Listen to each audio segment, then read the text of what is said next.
In a quarter of a mile, at Cranford Parkway interchange, take the second exit onto the M4 slip road to Heathrow Airport, M25.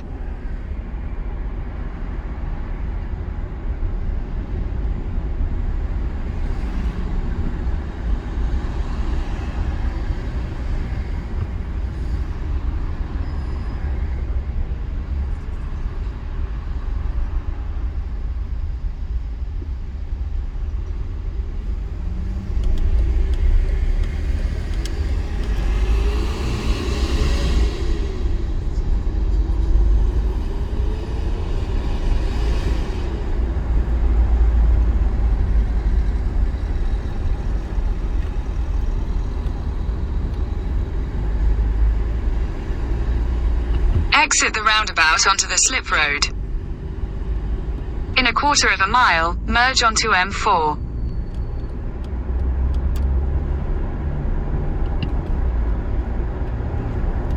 European Court of Human Rights, so they will still be allowed to do that.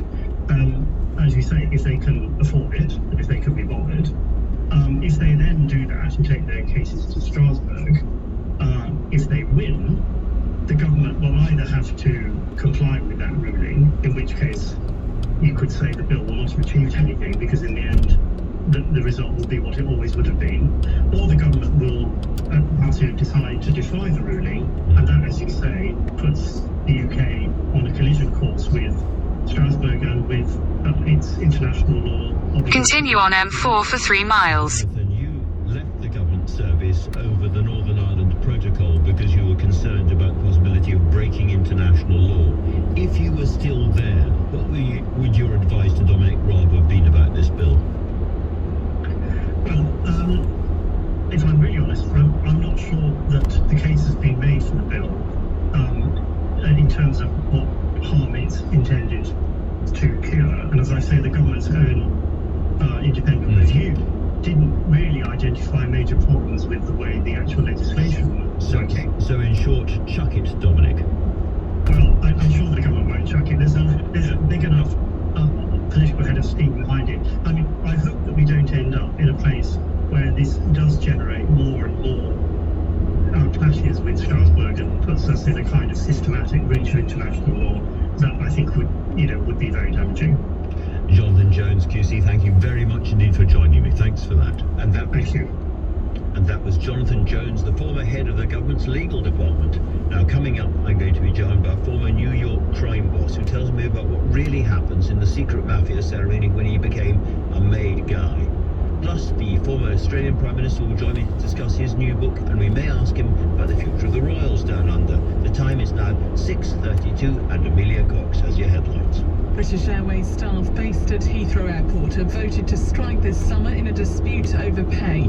Members of the GMB and Unite unions say they want a 10% pay cut that was introduced during the pandemic to be reversed. The way police handled the murders carried out by serial killer Stephen Port will be re-investigated. The police watchdog says it's the only logical decision after an inquest found police missed repeated opportunities to catch him. And the US Supreme Court has voted to expand gun rights, overruling a law introduced in New York. It had required residents who want a license to prove they have proper cause to carry a weapon. LBC weather, showers continuing across Wales and Western England tonight. These will reach eastern Scotland later, a low of 10 degrees. This is LBC. Got a parcel to send? Do it the easy way with Royal Mail. Go online, buy your postage, save yourself some cash, and arrange for your postie to collect it. Don't worry if you can't print your label. Your helpful postie can bring that for you. They'd love to stay and chat too, but, parcels don't collect themselves. Click, save, we collect. Visit send.royalmail.com. Savings based on online parcel prices compared to over-the-counter prices. Exclusions apply. At BT, we mean business. To prove it, we're bringing you our fastest ever business broadband. How fast? Well, let's just say that if your daily commute was as quick as our broadband, your journey to work would only take...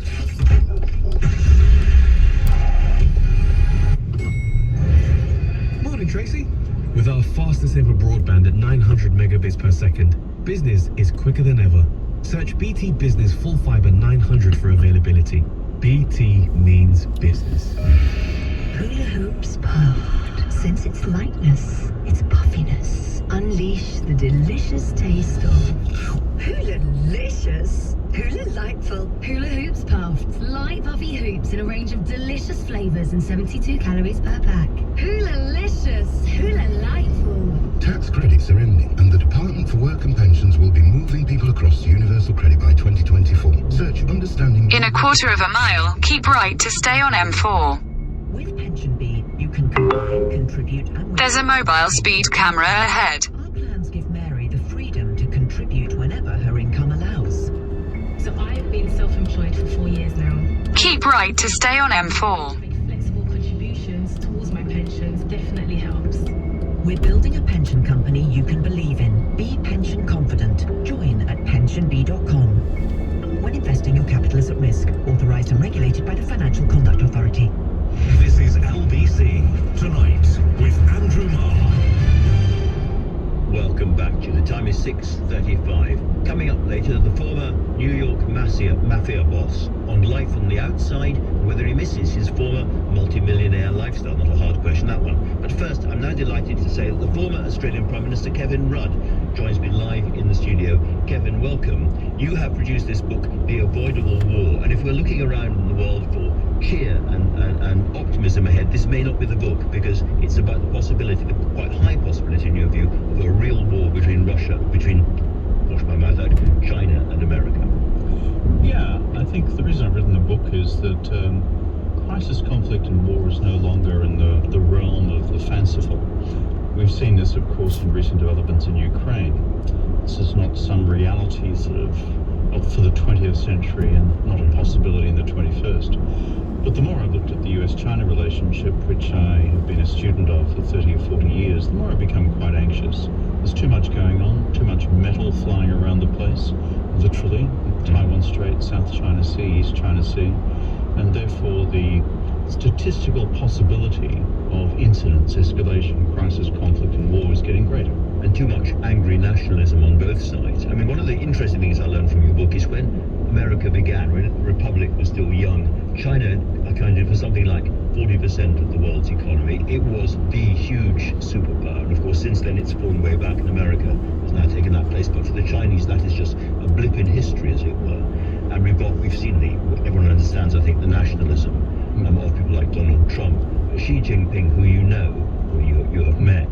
I mean, you describe him as a Marxist nationalist. That's correct. Explain. Well, for the political scientists listening to your program, they'll say this cannot be. How could you have someone who's a Marxist and being a nationalist? In a quarter of a mile, keep right to stay on M4. To Marxism-Leninism. He's a Leninist on the party. He's taken the party further to the left, greater levels of central control over everybody's lives and narrowing of the discourse within the Chinese Communist Party. Marxist in the sense he's taken economic policy to the left because he knows... Keep right to stay on M4. ...inequality are sustainable, and therefore through his common prosperity agenda is giving the private sector... Continue on M4 for 4 miles. ...than they're used to in the last 35 years. Nationalist in the sense that he has recognized that China now being more powerful, he can therefore be much more assertive in the way in which China expresses its influence in foreign and security policy, but also playing to simple national pride. If you put the cocktail together, it's a new phenomenon. And it's quite emotionally attractive in a way that Mao Zedong thought might not have been. It's true. You see, if you're pushing the party to the left and the economy to the left, people are going to grumble about that, and they are. Private sector in China now represents 61% of GDP. These entrepreneurs are not happy with what's happening. And similarly, people at large, at least let's call it urban elites, who are used to more freedom in their lives over the last 35 years or so, now having the party re-intrude in their lives, as well as government officials. So nationalism comes in and actually fills a legitimacy gap for the party. And that's why I think it's a dangerous set of circumstances. And the Chinese leadership are very conscious that their moment may be coming in world affairs. The Chinese army or military had a modernization agenda which was supposed to be completed by 2035, and it's now been brought forward by Xi to, I think, 2027. That's correct. Which and the question is why? Well, Xi Jinping, across the board in his attitude to ideology, foreign and security policy, is a man in a hurry. He's also a man in a hurry on Taiwan. My judgment is that Xi Jinping, seeing himself a bit like Vladimir Putin as, quote, a man of history, unquote, wants to realise the Taiwan ambition within his own political lifetime. He's up for re-election at the end of this year. He wants to somehow take it back. That's true, so therefore to take it back, or at least to have the leverage to bring it back, you need to ensure that your military was infinitely more prepared than Putin's was on the Ukraine invasion. But he's got hypersonic missiles and various things the West doesn't have, actually. Even America is beginning to be worried about being outgunned by the Chinese fleet and some of the missile systems they have.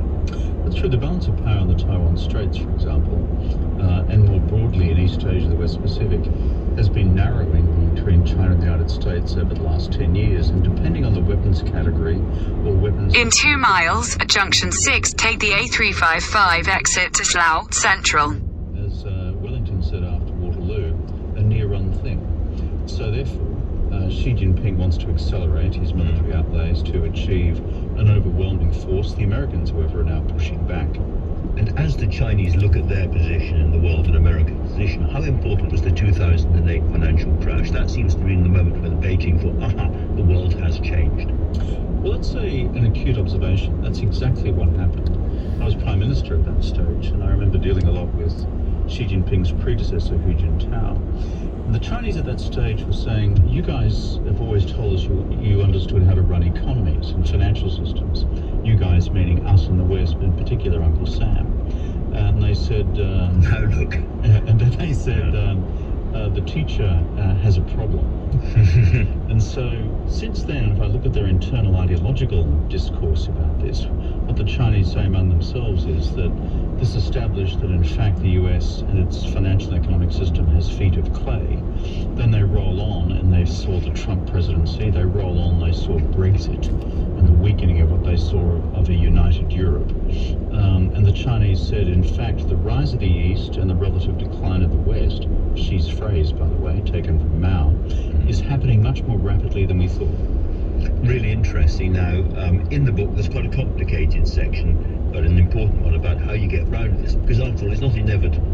Relations between China and America were terrible until Nixon made his famous intervention there in 1971, and then after some bad years, Obama comes in and sounds a bit soft. So it doesn't need to be this way. No, there are ways through. I'm just concerned about the current trajectory. The reason for the book is not simply to say, woe is me. The reason for the book, which I've spent a lot of time getting in and around the corridors of power in Washington. I now run a think tank. In a quarter of a mile, at junction 6, take the A355 exit to Slough Central.